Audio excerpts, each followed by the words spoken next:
Di mana bumi dipijak, di situlah langit kita junjung. Membujur lalu melintang patah, Malaysia akan meneruskan segala usaha dalam mempertahankan hak kedaulatan negara berkenaan. Isu tuntutan waris Sultan Sulu yang melibatkan semua bidang kuasa berkaitan. Perkara itu termasuk di Belanda, Perancis, Luxembourg dan mana-mana bidang kuasa di mana Final Award ingin diiktiraf dan dikuatkuasakan.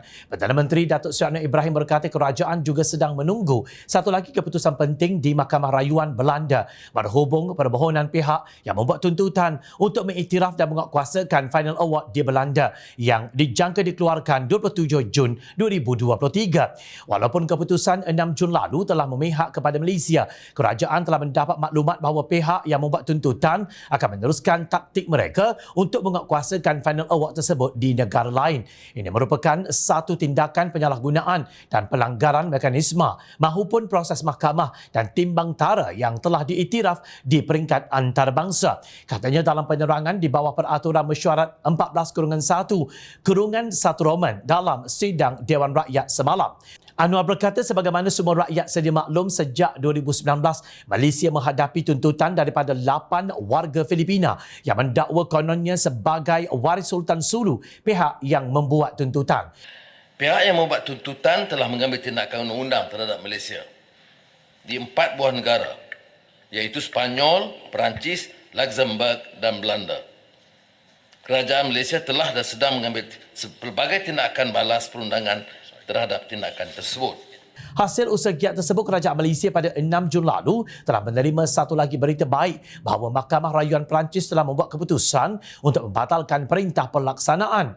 Perintah ini dikeluarkan oleh Mahkamah Paris pada 29 September 2021 telah mengiktiraf Preliminary Award yang dikeluarkan oleh penimbang tara Dr. Stampa pada 25 Mei 2020. Katanya, jelas beliau ini merupakan satu lagi kejayaan penting dan signifikan, iaitu landmark decision bagi Malaysia, sekaligus membuktikan kesungguhan serta ketegasan kerajaan Malaysia dalam mendempali isu ini.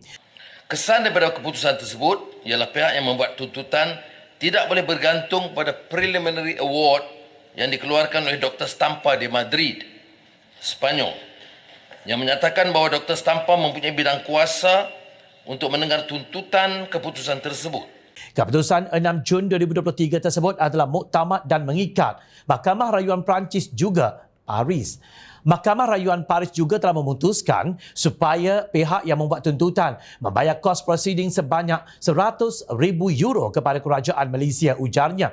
Anwar turut menegaskan kerajaan juga tidak akan teragak-agak untuk mengambil tindakan jenayah menurut undang-undang terhadap mana-mana pihak termasuk warga negara Malaysia yang membelakangkan kepentingan dan keselamatan negara.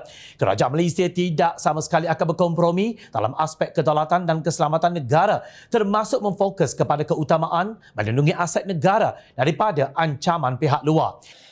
Saya ingin menegaskan bahawa kerajaan tidak akan teragak-agak untuk mengambil tindakan jenayah menurut undang-undang yang sedang berkuasa terhadap mana-mana pihak, termasuk warga negara Malaysia yang membelakangkan kepentingan dan keselamatan negara dengan memberikan sebarang sokongan, bantuan secara langsung maupun tidak langsung dan bersekongkol dengan pihak yang membuat tindakan. Katanya, Perdana Menteri bagaimanapun berkata kerajaan ingin memberi jaminan bahawa apa-apa tindakan yang diambil adalah berasaskan undang-undang dan tiada sebarang penindasan terhadap mana-mana pihak. Malaysia akan terus memastikan naratif yang sahih disebarkan kepada semua orang termasuk komuniti antarabangsa melalui laman sesawang rasmi kerajaan dan platform tertentu. Kerajaan Malaysia sentiasa komited dalam bertindak secara proaktif bagi menamatkan isu tuntutan ini selain memastikan kepentingan Malaysia serta kedaulatan negara sentiasa terpelihara, ujarnya. Ini soal kepentingan rakyat dan kedaulatan Malaysia. Kerajaan Malaysia akan terus mara ke hadapan dan berjuang habis-habisan demi melindungi dan memelihara kepentingan dan kedaulatan Malaysia pada masa akan datang. Tahniah Kerajaan Malaysia Madani. Kedaulatan Malaysia dijulang, petualang negara ditentang. Di mana bumi dipijak, di situlah langit dijunjung.